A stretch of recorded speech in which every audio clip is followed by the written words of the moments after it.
Today I want to talk to you about 8 reasons why your degree course or your degree discipline or whatever you're studying at university isn't really the be-all and end-all of getting into banking.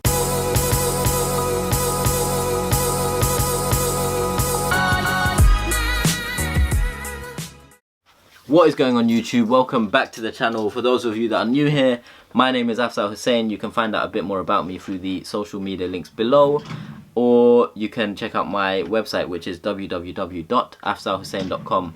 Now, for those of you that have recently followed me on LinkedIn, thank you. And for those of you that have recently followed me on Instagram, thank you. You will be able to have an influence on the content that I produce by voting which videos I put out through the polls that I release. In the previous video, I provided tips to students who aren't in university yet on why it's important to try and get into a top tier university. But today I want to talk to you about 8 reasons why your degree course or your degree discipline or whatever you're studying at university isn't really the be-all and end-all of getting into investment banking. Before we get into it, I want to touch on a common misconception. So oftentimes a lot of students and individuals who aren't in the world of investment banking, consulting, professional services, etc., they think to get into the world of investment banking or into the city, you need to have studied economics and finance. You need to have studied maths or, all of these subjects. But that's not the case. It's not true. It's a misunderstanding, and every single company is hiring students and graduates from all degree disciplines. It doesn't matter if you studied maths or art or music. Like when I was at Goldman Sachs, I was sat next to people who studied languages. I knew of a guy who did really well and he studied music. Now, the key is, being passionate and interested and being able to learn along the way. That's just one thing that I wanted to address before we get into it.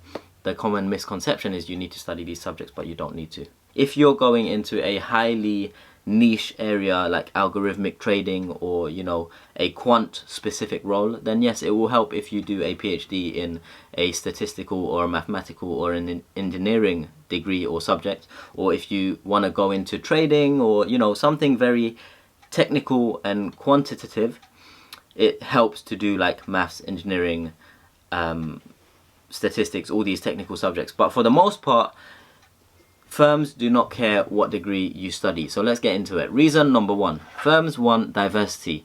What does that actually mean? So if you put 10 economists or students who study economics into a room, the risk is that they're all going to approach a problem in the same way. Whereas if you get an economist, a history student, a music student, art student, French student, geography student, physics student, chemistry student, and put them into the room, you're going to get a lot more different approaches to the problem, and you're going to get a lot more different ideas and ways to solve the problem. And so that's what firms are trying to do in their organizations. They're trying to hire employees from diverse backgrounds, diverse degree disciplines, in order to provide that benefit, that different way of thinking to solve problems in their world of work. There's been a lot of research to show and touch on the benefits of diversity. There's been a research piece by the Harvard Business Review which even says that, diversity or diverse teams can solve problems a lot faster. There's tons of research. You can easily Google this stuff and find out why diversity is beneficial to companies. Point number 2, really and truly, you hardly use your degree in your job. So from my experience, I studied economics and finance. I didn't use a single bit of my degree in the world of work. So I was in a sales position at Goldman Sachs Asset Management. I didn't use an ounce of what I studied at university at work. Every single thing was learned on the job. Now, if you studied French, if you studied history, if you studied music, if you studied geography, if you studied physics, chemistry, you joined and I joined, and we were literally at the same level. Yes, I knew a few economic principles. I knew a bit more about economics and financial markets, but on the job, it was more focused around building your soft skills. So the intangible skills, interpersonal communication, etc. All of these skills, working with people, teamwork. And then naturally, you're working on the computers, you work on different programs, platforms, softwares, the basic ones, Microsoft Office, Excel and PowerPoint. You're learning by doing, right? So university really and truly if you get 2-1 or a first or whatever, university tells an employer that this individual has the ability to learn. They can be disciplined and learn, embrace a subject and learn it. So no matter what, for most people, unless I've caveated this already, unless you're going into a very technical subject, so if you're going into technology or engineering and you studied computer science, that will definitely help you. If you study medicine, you're going to be a doctor, that will definitely help you. But for the most part, for like my role in sales, I learned everything on the job. I didn't apply my degree one bit. Some roles do require you to add, so if you're going into the investment banking division, it might help to study accounting, because you're going to be looking at the ins and outs, the financial statements and all of the fundamentals of a company's balance sheet. So in the investment banking division, that's what you look at. So if you have an accounting background, it might help. But for the most part, you learn everything on the job. So tip number 2, or reason number 2, is you don't apply anything, or for the most part, you don't apply anything from your degree into the world of work or into your first role. Point number 3 is you learn everything on the job. When you join an investment bank or any top organization, they will put you through robust training. So when I joined in 2014, we flew out to New York for 5 weeks where we had lots of different training. It's like being back at university. You're in a big hall, people are lecturing to you, you learn valuation techniques, modeling techniques, etc., financial markets, blah blah blah. Now once that training is complete, so 5 weeks in New York, you do your training, you network, meet lots of your fellow analysts, then you fly back to London or your respective offices, and then once you hit the desk, you're going to go through lots more training. You meet lots of different people from different teams, and you just train, you learn. So regardless of what degree you studied, everyone is kind of at the same level. It's like when you finish your GCSEs, you go and do A-levels or international baccalaureate. Regardless of what GCSEs you got, everyone is on the same level. Then when you finish your A-levels and international baccalaureate, some people might get higher grades than others, but you all end up at, say, the university you ended up in. Regardless of what grades you got, you're all on a level playing field. That's similar to when you finish uni and join the world of work, you're all on a level playing field. And so the robust training is very important. The organization will hire companies to train you, and so you learn a lot from the training, the technical stuff from the training, but the most important part is on the job. Naturally, day to day, you're going to be asked to do this, do that, pull this piece of work together for a client, or learn about this so you can make this process more efficient or faster. And so a lot of the stuff you do on the job is where the natural and the most part of the learning takes place. Okay, reason number 4. So regardless of what degree you're studying, if you are part of lots of different societies at your university, that will help you stand out. And naturally, that will help you get into interviews and talk about yourself in interviews, and you know, it helps you build your CV and helps you go forward in the process.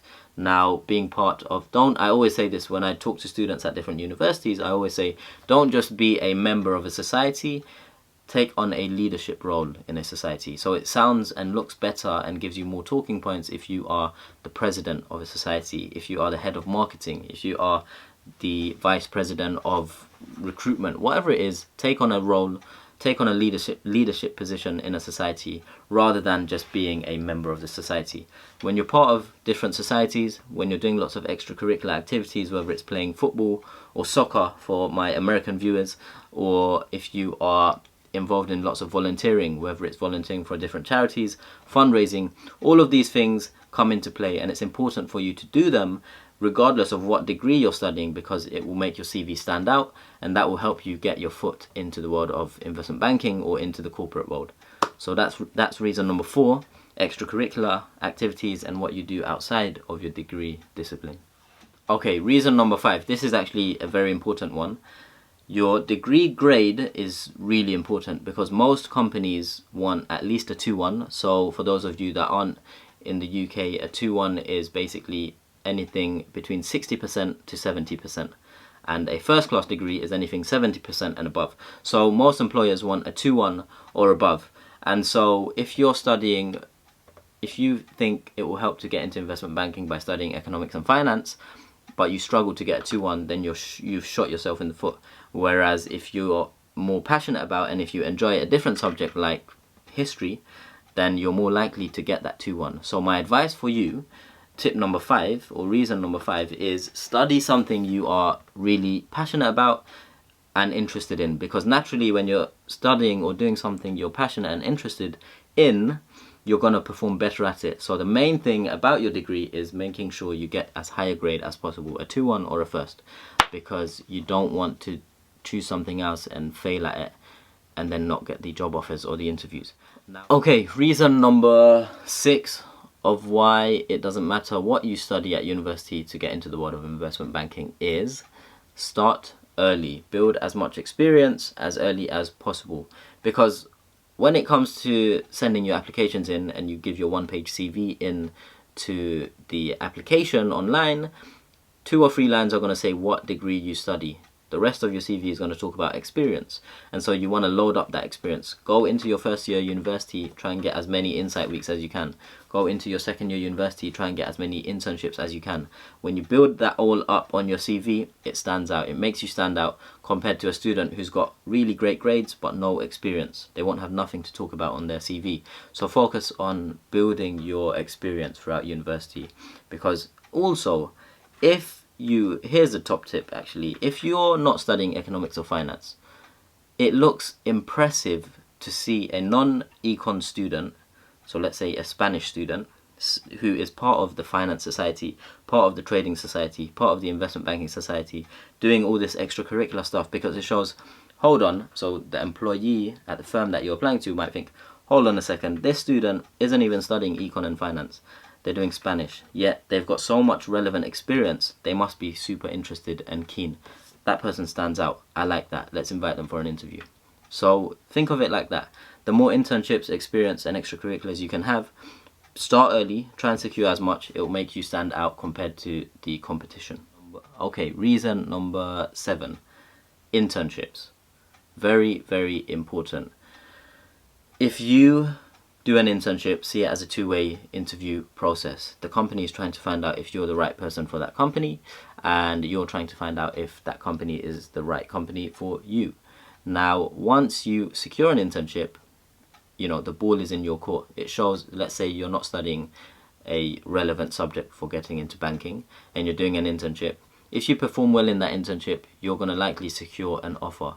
And so that means that is proof that it doesn't matter what degree you study to get into the world of banking. Now, when it is internship season, what you'll see is lots of people from different degree courses getting offers for internships. And when you're on the internship, the employee that is managing you, or the company or the team, they don't care about what you studied. On the internship, it comes down to how well you perform compared to all the other candidates, how well you perform on your projects that they assign you, and how well you can build rapport with your team and how well you work in that team as part of that organization. Not once in the internship or in any internship will anyone care about what you study. It's how do you perform in the real world on this internship, and if they like you or not. So that's a prime example of why your degree discipline doesn't matter. Getting an internship and smashing it by showing them you can work as part of a key or as part of a cog in that big machine that is that company. Okay, and last but not least, if you're not studying economics, finance, or any related subject to the world of banking or the corporate world, make sure you have a genuine interest in the careers that you want to apply to and pursue, because otherwise, you're just lying to yourself. If you are interested in the industry, you would naturally be reading the news, seeing what's going on in that world, seeing what recent developments are happening, what's working well, what's not working well. Basically, commercial awareness is very important. So reason number 8 is have a genuine interest in the markets. Make sure you know what's going on in the financial markets, as well as the political landscape, the geopolitical landscape, and everything else. If you show an individual that is interviewing you, you are passionate and interested and you're clued up, you know what's going on, naturally they will think you're a strong candidate. So the degree course that you're studying doesn't come into play if you can express your interest through your knowledge. And you do that by reading the right books, reading the right articles, keeping up to date, reading and staying in tune with the right newspapers, financial press, etc. So make sure you're kept up to date with the happenings across the financial markets in the world. Okay, so that was 8 reasons on why the degree course that you are studying or hope to pursue isn't the most influential factor in securing a role in the world of investment banking or any other industry or job for the most part. unless it's super specific, as we've touched on before. If you enjoyed that video, please consider subscribing to the channel if you haven't already. Leave a thumbs up and leave a comment to let me know if you have any suggestions or comments or any feedback, and I will try and respond to all the comments as I have been, and I will see you next time. Thanks for watching, and make sure you subscribe. Follow me on Instagram, follow me on LinkedIn if you haven't already. Keep sharing the content. Let's try and help more students. Let's try and help more young people. And I will see you with the next video before you know it. Peace.